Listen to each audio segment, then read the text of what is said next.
Hello दोस्तों, हमारे channel कहानियों के भंडार में आपका स्वागत है। तो दोस्तों, आज के इस वीडियो में आपको गरीब की किस्मत सुनाने मतलब गरीब की किस्मत की एक कथा सुनाने जा रहा हूँ, जिसमें एक गरीब व्यक्ति था। वह सदा नियम अनुसार भगवान नारायण और लक्ष्मी माता की पूजा करता, उसके बाद भोजन करता था। एक बार दिवाली के दिन लक्ष्मी माता की पूरी श्रद्धा से पूजा अर्चना की। उसके आराधना से लक्ष्मी जी प्रसन्न हुई। जब माता उसके वरदान देने के लिए उसके पास आई, तो भगवान विष्णु ने उन्हें मना किया, लेकिन वो नहीं मानी। वह उसके सामने प्रकट हुई। गरीब व्यक्ति माता लक्ष्मी को देखकर बहुत प्रसन्न हुआ। लक्ष्मी जी ने उसे एक अंगूठी भेंट में दे दी। मेरे प्रिय पुत्र, मैं तुम्हारी पूजा अर्चना से बहुत प्रसन्न हूँ और मैं तुम्हारे लिए एक अंगूठी लाई हूँ। ये अंगूठी लाई हूँ जिसको पहनने के बाद तुम जो कुछ भी मांगोगे तुम्हें मिल जाएगा। इतना बोलकर लक्ष्मी जी अदृश्य हो गईं। अंगूठी सामान्य नहीं थी। उसे पहनकर जैसे ही उसने अपने हाल देखा, उसके फटे पुराने कपड़े बिल्कुल नए बन गए। धन के कामना की तो धन उसके सामने धन का ढेर लग गया। वह खुशी के मारे झूम उठा। इसी बीच उसे भूख लगी, तो मन में अच्छा खाना खाने की इच्छा हुई। कुछ ही पल में उसके सामने 56 प्रकार के पकवान आ गए। अंगूठी का चमत्कार मालूम पड़ते ही उसने अपने लिए आलीशान बंगला, नौकर चाकर आदि तमाम सुविधाओं प्राप्त कर ली। देखते ही देखते वह सबसे अमीर आदमी बन गया। जब उसे किसी प्रकार का कोई दुख कष्ट या चिंता नहीं थी। अब उसका ध्यान पूजा पाठ से ज्यादा मन नहीं लगता था। सुबह उठ तो ही पेट पूजा करता, फिर नगर में घूमने चला जाता। उसके भीतर अहंकार आ गया था। नगर में घूम ही रहा था कि एक गरीब बुजुर्ग व्यक्ति गलती से उससे टकरा जाता है। वो बिल्कुल क्रोधित हो जाता है। मूर्ख, तुम देख नहीं सकते हो कौन हो? तेरे सामने इतना बोलकर अपने नौकरों से उसे उठवाकर दूर फेंकवा देता है। बुजुर्ग रोते रोते दूर चला जाता है। यह ऐसा विष्णु भगवान जी देख रहे होते हैं। उन्होंने पहले ही लक्ष्मी जी को बताया था कि यह अच्छा आदमी नहीं है, लेकिन उन्होंने उनकी एक नहीं मानी। तब विष्णु जी ने माता लक्ष्मी को सच्चाई बताई और उन्होंने एक परीक्षा लेनी चाहिए। उधर उस व्यक्ति के नगर में जोरदार तूफान से साथ बारिश होने लगी। कई लोगों के मकान के छप्पर उड़ गए।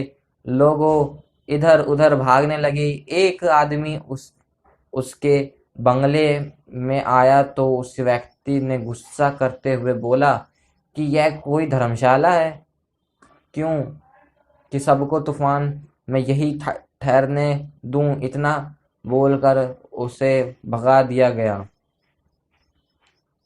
उसके बाद एक बुढ़िया उसके बंगले में आई।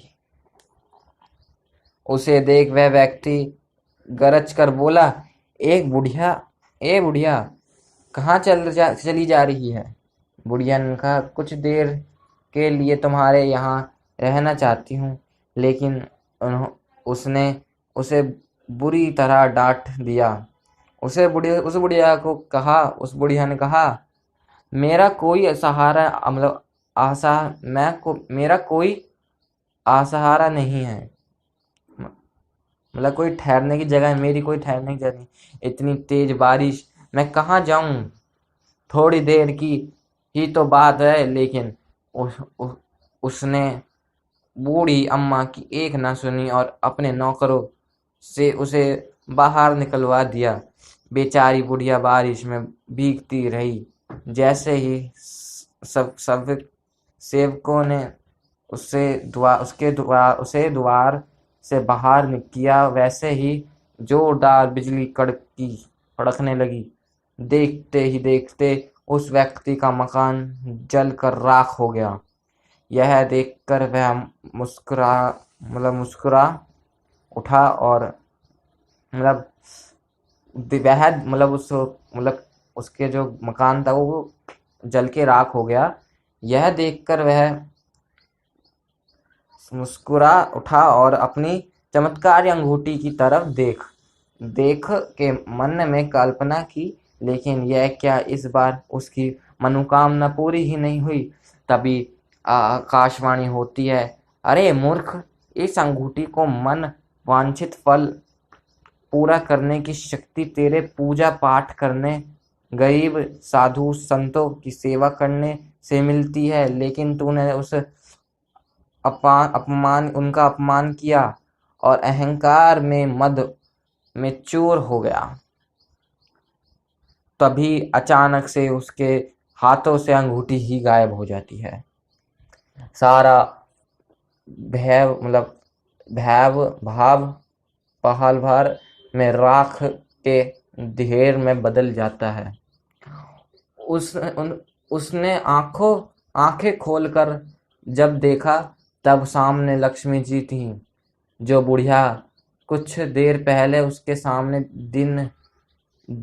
दिनहीन होकर गिड़गिड़ा रही थी, वह अब लक्ष्मी माता के रूप में उसके सामने मद मद मुस्कुरा रही हैं। लक्ष्मी जी ने कहा, मूर्ख, मैंने तुझे अपना सच्चा भक्त माना और तूने मेरा स्वामी को ही घर से बाहर निकाल दिया। जहाँ मेरे स्वामी नहीं, वहाँ मैं भी नहीं। जहाँ मेरे स्वामी नहीं रह सकते, वहाँ मैं भी नहीं रह सकती। वह समझ गया। उसने स्वयं विष्णु जी को बाहर किया था, जो एक आदमी के रूप में आए थे, और बाद में बुढ़िया को निकाला था। जो बुढ़िया को निकाला था, वो बुढ़िया को नहीं बुढ़िया तो नहीं थी, पर लक्ष्मी जी को जरूर घर से बाहर निकाल दिया था। वह भगवती के चरणों में गिर पड़ा। माता बोली, तुम इस योग्य नहीं हो। जहाँ निर्धनों का सम्मान नहीं होता, मैं वहाँ निवास नहीं कर सकती।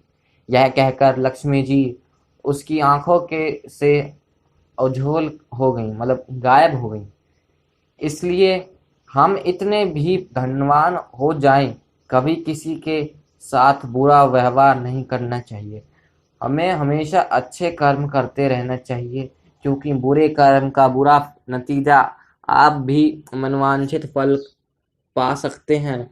बस बुजुर्गों, गरीबों, साधुओं, संतों और माता पिता का सम्मान करो।